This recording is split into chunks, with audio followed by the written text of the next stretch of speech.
नमस्कार। आप सभी का स्वागत है हमारे YouTube चैनल एक कहानी पर।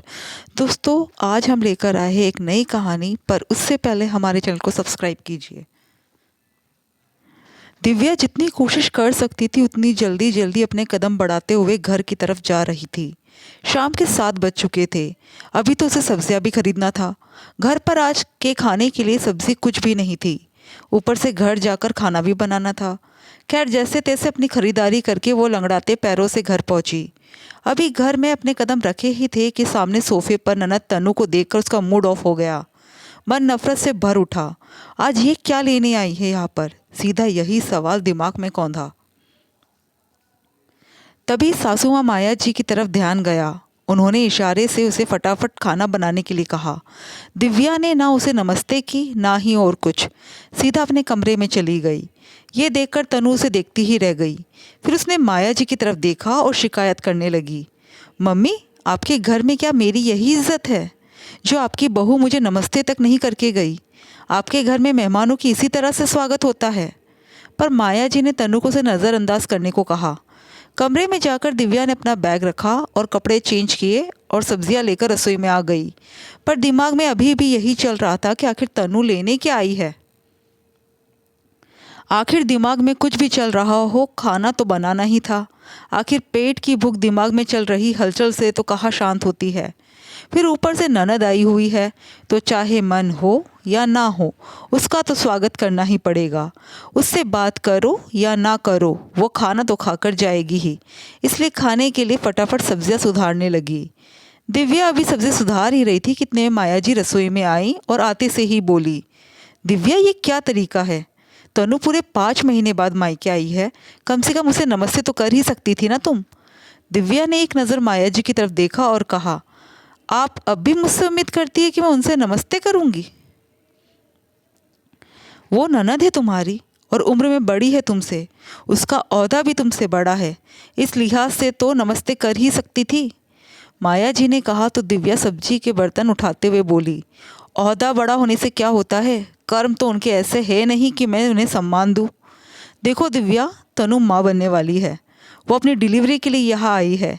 एक बेटी अपने मायके नहीं आएगी तो कहाँ जाएगी?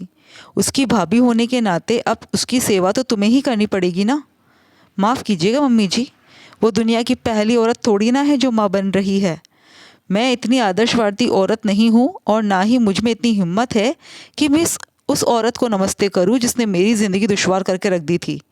वो आपकी बेटी है तो आप जाने और उसका भाई जाने, पर मुझसे उम्मीद मत कीजिएगा।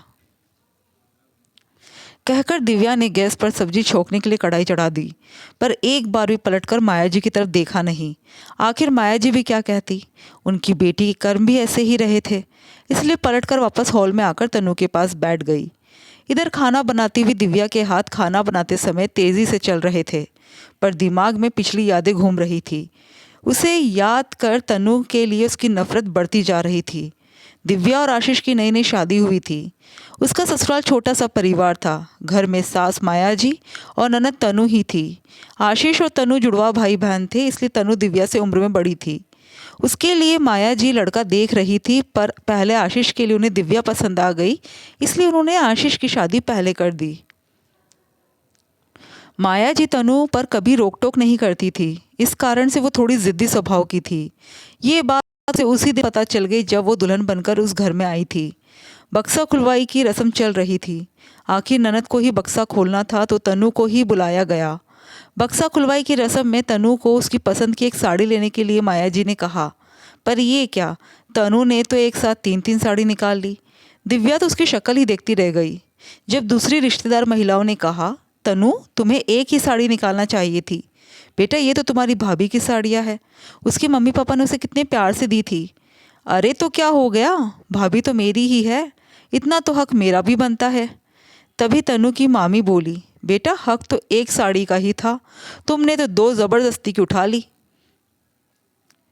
तो मुझे पसंद आई तो मैंने ले ली, और मुझे अगर ये साड़ियाँ नहीं मिली तो ये भाभी को भी पहनने को नहीं दूंगी।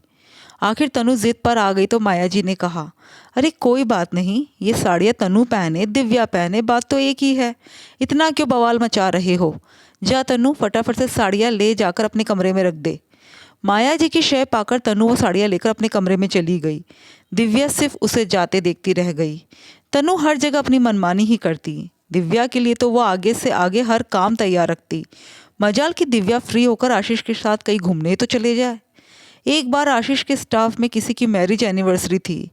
आशीष ने दिव्या को पहले से ही कह दिया कि तुम तैयार रहना, लेकिन जिस दिन जाना था उस दिन तनु ने जानबूझकर पूरी रसोई फैला दी।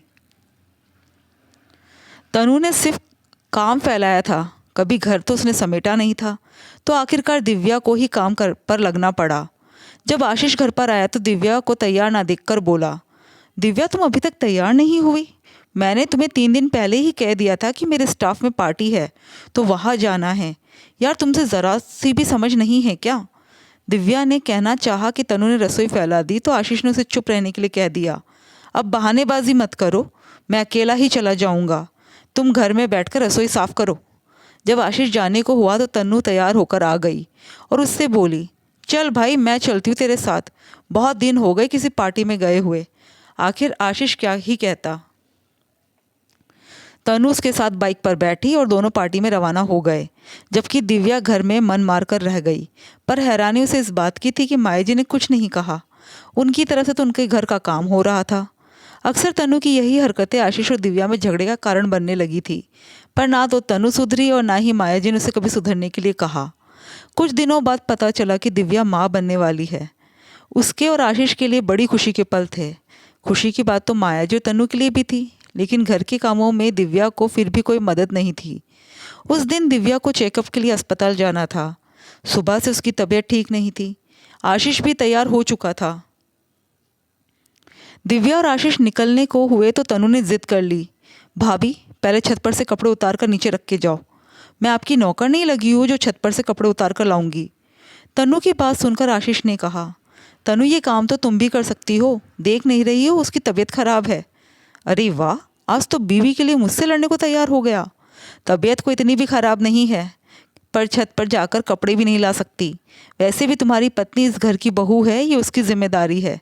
तुझे बोलना अपना मूड खराब करने के बराबर है। मैं खुद ही जाकर कपड़े ले आऊँगा।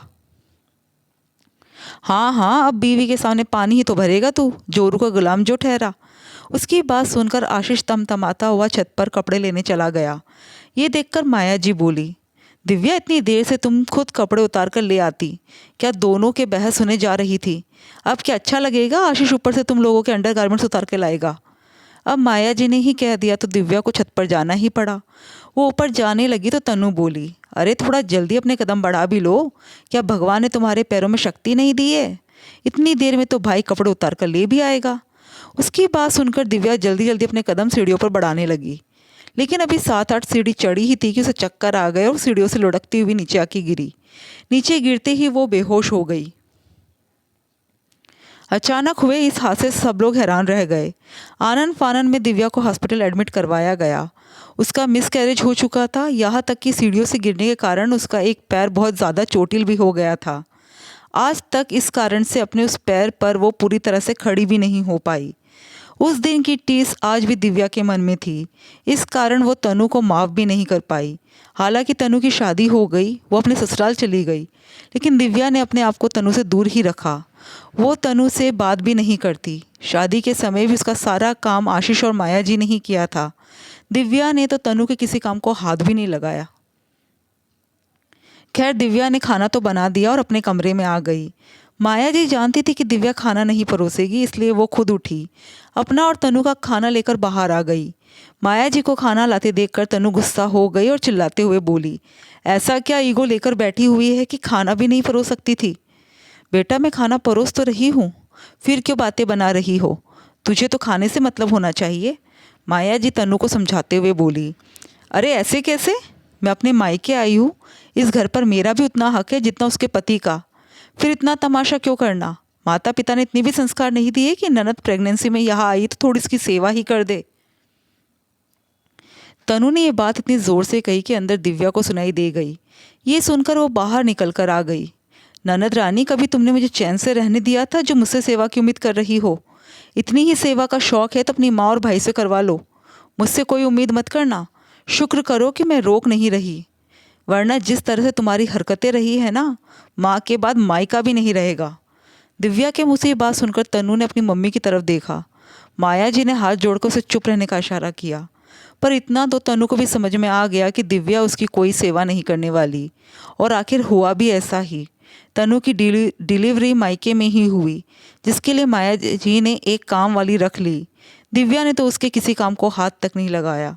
दोस्तों, आपको कहानी कैसे लगी कमेंट करके ज़रूर बताइएगा और हमारे चैनल को सब्सक्राइब ज़रूर कीजिएगा। Thank you.